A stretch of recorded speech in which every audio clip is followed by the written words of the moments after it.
Assalamualaikum warahmatullahi wabarakatuh. Ah, Tadi pagi kan penulis buat video soal pemakaian ini ya, impresi awal dari aditif nano energizer.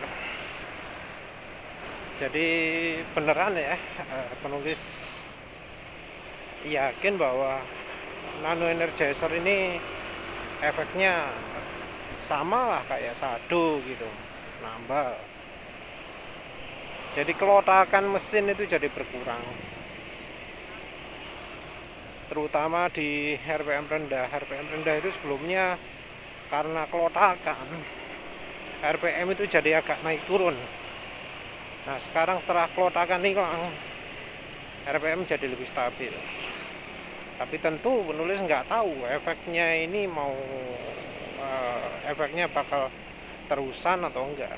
Jadi setelah oli Prima XP campur minyak goreng 50% ini, campur bimoli ya, penulis nggak akan pakai nano energizer lagi dan lihat seberapa lama awet efeknya.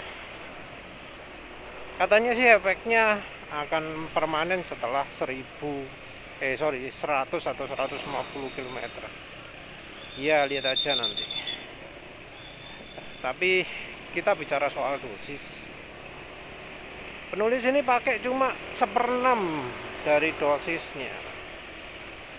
Jadi penulis campur dulu ke bimoli, nano energizernya, terus penulis pakai cuma 1/6. 1/6.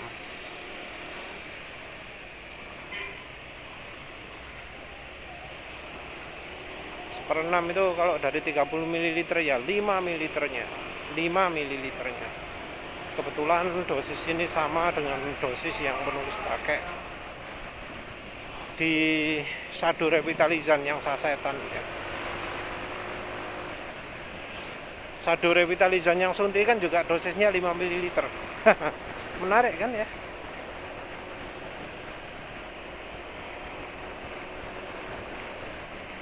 Ya mungkin nggak bisa dibandingkan, tapi yang jelas kalau secara bungkusnya ya, bukan keterangan dari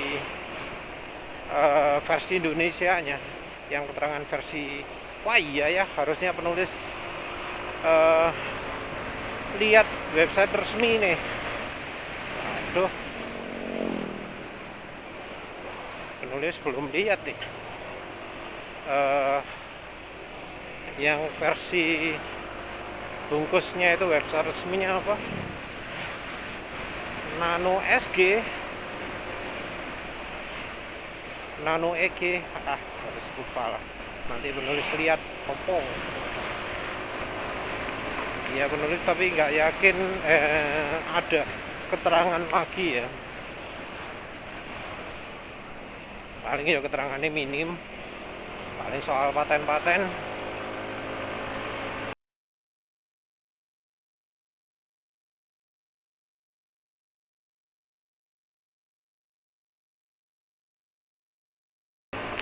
Oh, zirconium ya, nanozr.com ya kalau nggak salah. Boleh nanti lihat. Yang jelas bahannya beda dari sado, entah sado itu bahan apa. Yang jelas kalau sado itu padat, partikel yang nggak larut oli ya. Kalau dibiarin mengendap, partikelnya juga nggak bisa dibilang nano karena ya masih bisa kelihatan bubuknya ya. Walau kalau dilarutkan di bimoli, larutnya itu pelan sekali, kayak butiran-butiran partikel kecil gitu. Tapi rasanya nggak nano, rasanya soalnya saya ketok, kelihatan nggak pasir gitu ya.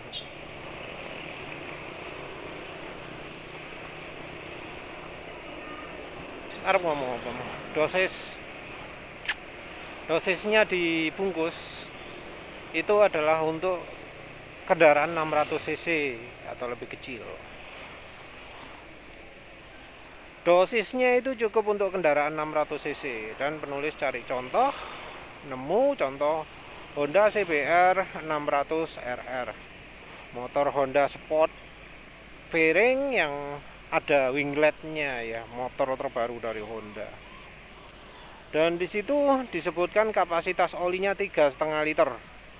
Kalau ganti olinya 2,7 aja. Tapi kapasitas oli total itu 3,5 liter. Jadi 3,5 liter ya, banyak itu. Dan disebut Nano Energizer ini bisa untuk ya kapasitas segitu. Jadi dosis Nano Energizer itu cocoknya untuk 600 cc yang kapasitas olinya adalah 6,5 liter. Setuju enggak? Ya. Jadi Nano Energizer itu dosisnya cocok, artinya enggak kurang untuk motor dengan kapasitas oli 3,5 liter. Wes, itu. Nah, ini artinya kalau untuk motor yang kapasitas olinya 1 liter itu lebih dari cukup. Setuju tidak?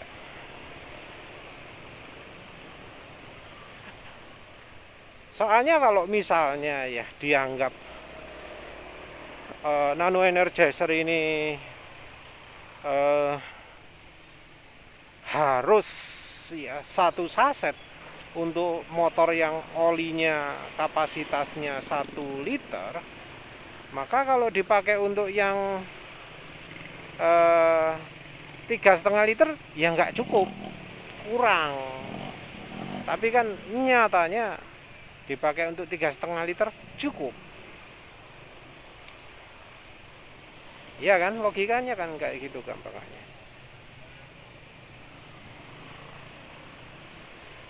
Ya intinya karena ya banyak yang pakai sadu untuk motor 150 cc lagi ya, yang apa mungkin 1,5 liter atau ya motor Honda Beat yang sekarang 600 ml. Itu tentu sangat berlebih juga toh. Nah, kira-kira apa efek sampingnya? Terutama untuk aditif yang modelnya tambal-tambal itu ya.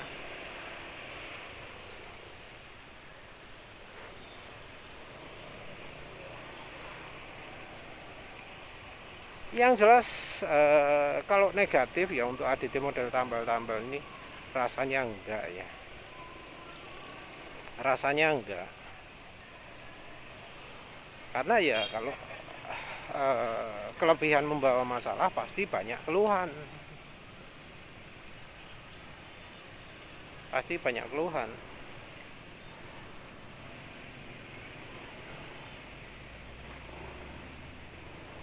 Kayak pakai sadu itu. Penulis baru sadar bahwa yang untuk motor pakai 3 saset itu sebenarnya untuk motor 1000 cc. Jadi untuk Harley Davidson juga. Dan penulis sebelumnya pakai 3 itu sekarang jadi merasa overdosis. Karena setelah penulis coba lagi pakai Mestran SH40 nggak merasa overdosis, cuma pakai 1, padahal rekomendasikan pakai 3 ya, untuk satu motor 3 saset. Nah di akhir, di coba yang terakhir penulis coba pakai 1 saset udah kerasa.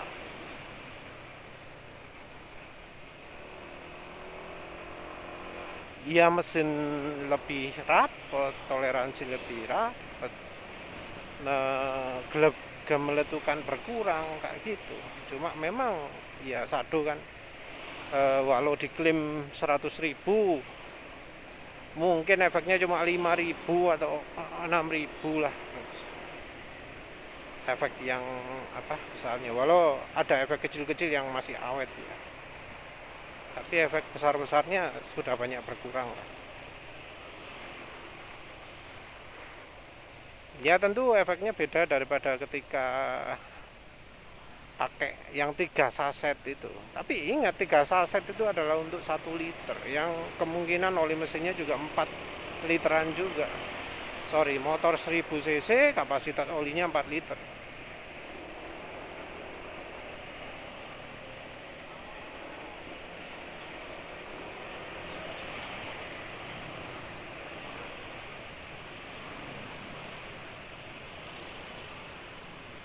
Apa kalau overdosis itu efeknya makin kuat? Rasanya kok enggak ya, rasanya kok enggak, karena wah iya ini udah kerasa loh, apa tarikan bawahnya makin, nyentaknya makin kerasa.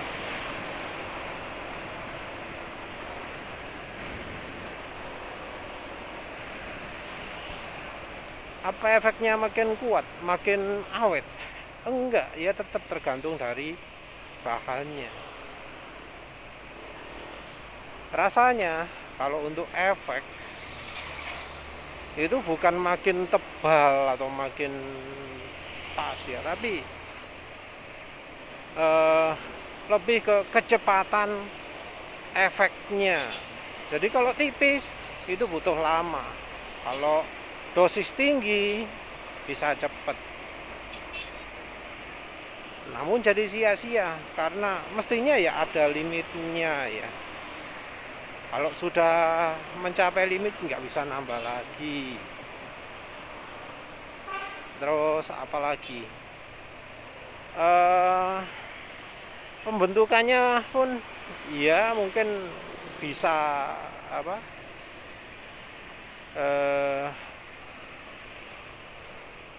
Segera gitu langsung bisa dirasakan dalam waktu beberapa kilometer. Tapi tentu pembentukannya untuk lapisan itu mesti satu. Kalau dikit bentuknya nambahnya itu dikit gitu. Jadi kalau pemakaian olinya itu lama ya, di misal apa jenenge 5.000 km, pakai dosis besar itu menguntungkan. Karena ya efeknya apa bisa untuk sampai ke 5.000 km. Tapi kalau ganti olinya per 1.000 km, sementara itu lapisan belum sempat terbentuk, jadi rugi. Belum lagi kalau bocornya nggak banyak, nah itu beda lagi ceritanya.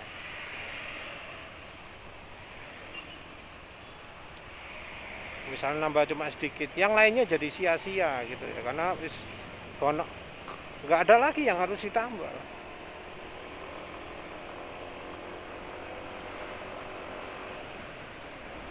Jadi sepertinya ini lebih ke soal ya, harga ya, ekonomisnya.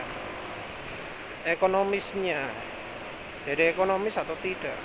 Kalau soal performa kan orang pakai aditif nano energizer atau sado revitalizan itu ya jangan mengharapkan performa saat pakai, tapi sesudahnya ya. Performa yang menurut Masud tentu ya akselerasi ya, soalnya kan kalau aditif berlebihan itu efeknya adalah membentuk kerak di luang bakar. Memang seal jadi rapet, memang apa jenenge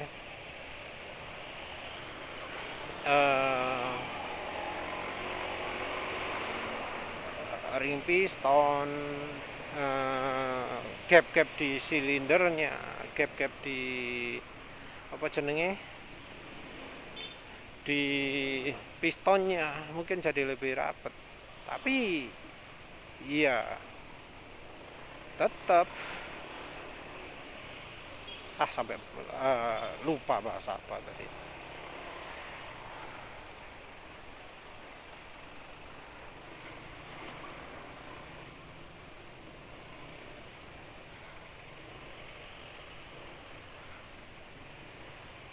Tapi ya jangan samakan dengan aditif oli yang lain ya. Aditif oli yang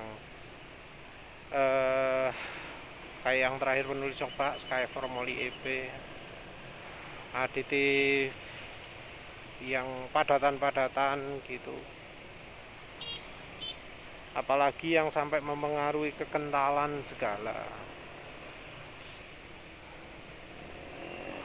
Jadi ada dua yang aditif yang menurut penulis itu punya efek negatif kalau berlebihan.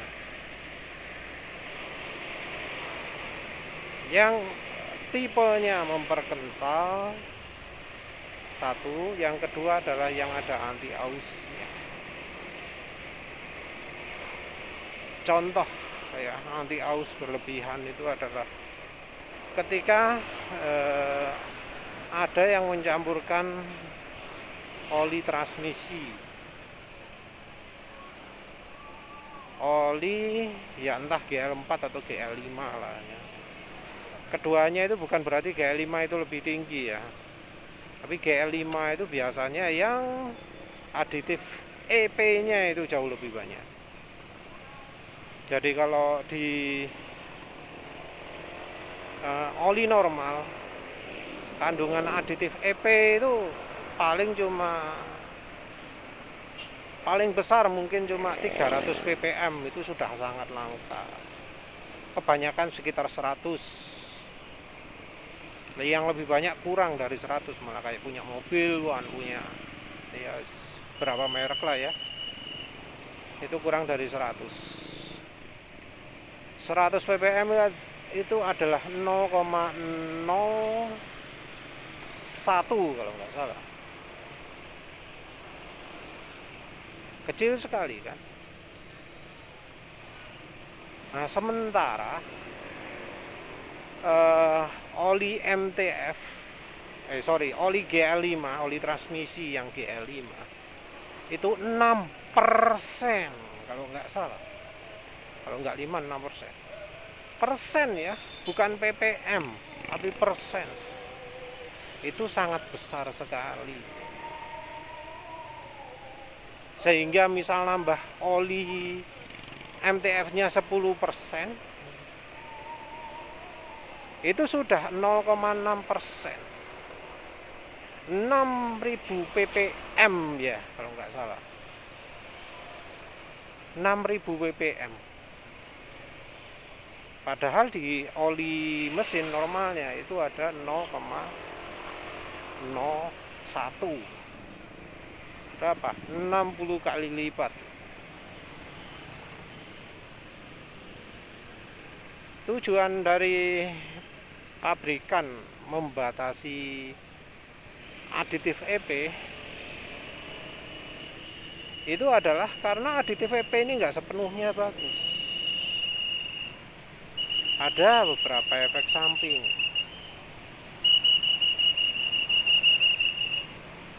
Banyak masalah yang bisa terjadi. Iya ya, enak loh, terasa loh. 1/6 nih, kerasa terikan bawah wis makin enak. Ini juga ada Skyfer Moly EP tapi gak kroso apa Skyfernya.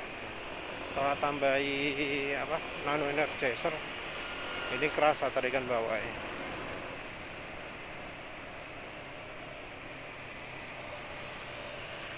Lali sampai bahas apa? Sampai mana tadi? Lupa. Kelemahannya ya, kalau aditif Moly itu kelebihan. Yang satu adalah korosi. Tapi ya ini tergantung konsentrasi juga. Cuma kan gini, transmisi itu biasanya lebih dingin daripada mesin. Dan di transmisi faktor korosi sudah jadi perhatian, faktor karat, faktor korosi ya. Yang terjadi karena aditif EP ini, terutama untuk bahan dari kuningan. Yang penulis tahu kalau yang kuningan itu kalau di mesin itu antara itu ya, antara apa, crankshaft dengan CVT ya, kalau nggak salah, entah lagi kalau salah. Pokoknya bagian kuningan terutama dia bereaksi. Kalau ke logam dia jadi karat. Nah ini bisa jadi ya malah bikin mesinnya jadi keropos. Kalau yang penulis tahu ada cerita gitu adalah yang ada yang make itu ya, make MTF atau ATF ya, ATF untuk oplosan oli mesin. Dalaman mesinnya sampai karat, beneran karat. Sesuatu yang apa? Rasanya nggak pernah kita lihat lah ya. Jadi dalaman mesin yang kena oli itu berkarat. Dan itu cepat.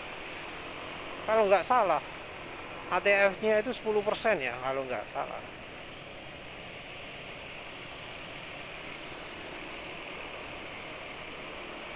ATF 10% itu 0,6% kalau dari perhitungan ya. Tapi efeknya besar sekali. Karat ini yang perlu diperhatikan utama, atau korosinya. Terus berikutnya, aditif EP ini adalah aditif yang berusaha nempel ke logam.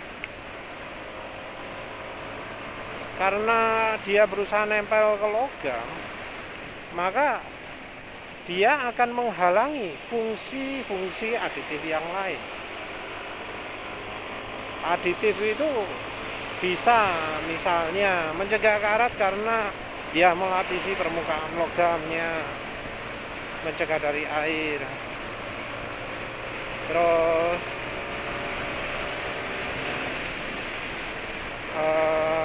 apa namanya?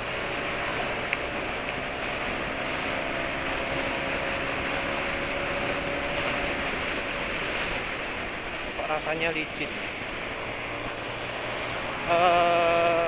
Kayak antioksidasi, anti karat itu.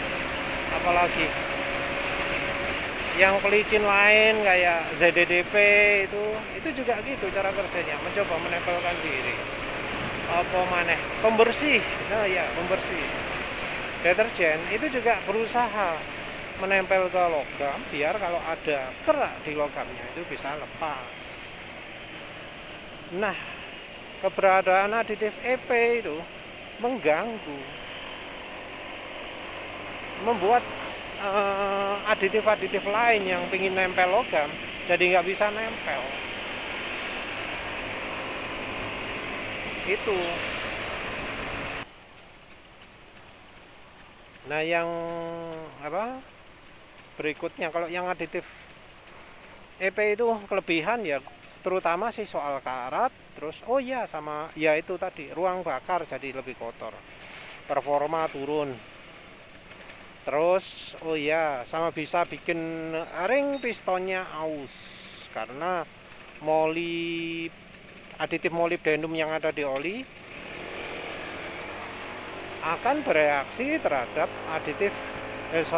terhadap coating DLC moli yang ada di ring piston.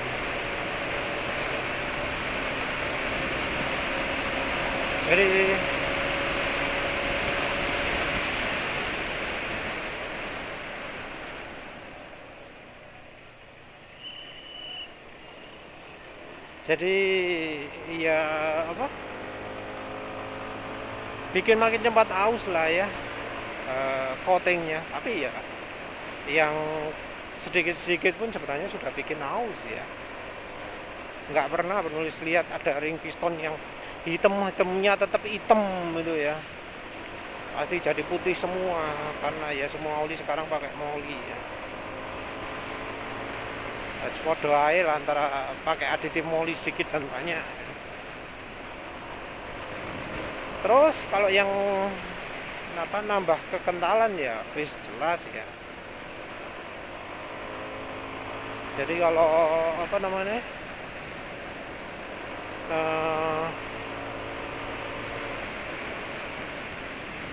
aditif yang nambah kental kayak ya salah satu contohnya Skyper Moli EP, dari Bardakhl, dari Liqui Moly anti smoke itu ring leak-nya Lucas kalau nggak salah, Omega 909 ya, yang semacam itulah ya. Nah, dengan aditif yang bikin kental ini ya, kalau terlalu banyak ya jadi terlalu kental lah ya. Kalau terlalu kental ya kalau berlebihan beban mesin jadi terlalu tinggi. Kalau beban mesin terlalu tinggi biasanya yang kena duluan itu ya bearing ya.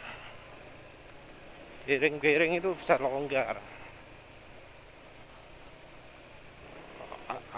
Tapi tentu ya kalau tenaganya benar-benar hilang sama sekali, ada juga bearing yang aman malah seperti bearing di JPT, tapi bearing di mesinnya sendiri jadi lebih terganggu ya, terutama sekitar piston mungkin. Salah. Kalau di motor manual kemungkinan di koplingnya yang keganggu. Kalau olinya terlalu kental, bagian yang ada koplingnya itu beda hambatannya, itu bisa selip juga. Bikin kampasnya cepat aus juga. Tapi ya nggak tahu lah ya, kalau terlalu kentalnya pas bagian lain-lain, misalnya di valve, di silinder itu sembuh. Mungkin kalau parah mungkin ring pistonnya valve-nya bisa telat baliknya atau gimana, nggak tahu lagi lah. Bayangkan aja kalau yang lilinnya yang penulis pernah tunjukkan sebelumnya, lilinnya Skyper itu nyantol di pernya valve kan susah balik ya. Ya wes lah, kok kayaknya kebanyakan kasus overdosis itu sebenarnya nggak terlalu parah, kecuali kalau yang aditif pakai molybdenum segala. Kalau yang lain-lain overdosis no problem, paling cuma buang-buang duit ya, sogeh. Harusnya butuh sekian pakai di overdosis, aman sih, tapi buang-buang duit itu tok. Jadi kalau dari perasaan penulis pakai 1/6-nya nano energizer ini, maka penulis rasanya cuma ya butuh 1/4 itu lebih dari cukup kayaknya ya. 1/4 nano energizer itu cukup untuk restorasi. Jadi 85.000 bisa untuk 4 kali. Ya wes lah, gitu aja. Terima kasih udah menonton. Assalamualaikum warahmatullahi wabarakatuh. Suara mesin masih halus nih.